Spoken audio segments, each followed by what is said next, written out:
376. Christian Reconstruction. Chalcedon Report Number 1, October the 1st, 1965. In this first newsletter, instead of a report on activity, I want to discuss the significance of what you, my supporters, are doing.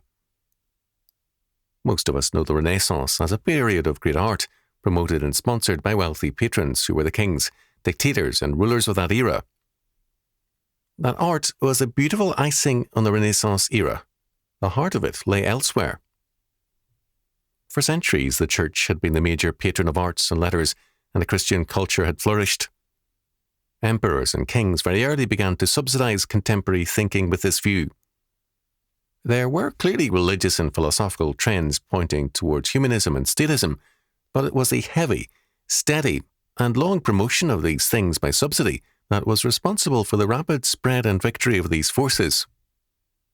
Europe has been steadily conquered by a rapacious and brutal statism. The Renaissance was a period of showy art, but behind that facade, it was an era of brutal terror, an era that brought monstrous men to power, some of whom made the Borgias look pale by comparison. Our age is seeing a similar development.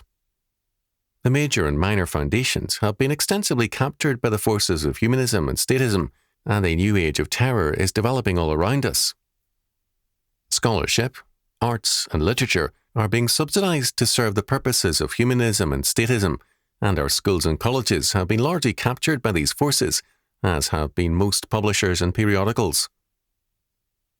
This movement has been a long time in developing. It cannot be defeated overnight. It cannot be defeated by short-sighted people who want victory today or tomorrow and are unwilling to support long-term battle. The future must be won, and shall be won, by a renewal and development of our historic Christian liberty, by an emphasis on the fact the basic government is the self-government of the Christian man, and by a recognition that an informed faith is the mainspring of victory. History has never been dominated by majorities, but only by dedicated minorities who stand unconditionally on their faith. What you are doing in your support of me is to sponsor a countermeasure to the prevailing trend, to promote by your support, interest, and study a Christian Renaissance, to declare by these measures your belief that the answer to humanism and its statism is Christian faith and liberty.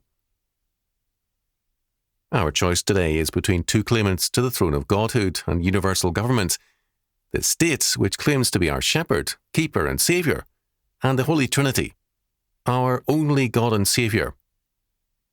You have made your choice by both faith and action.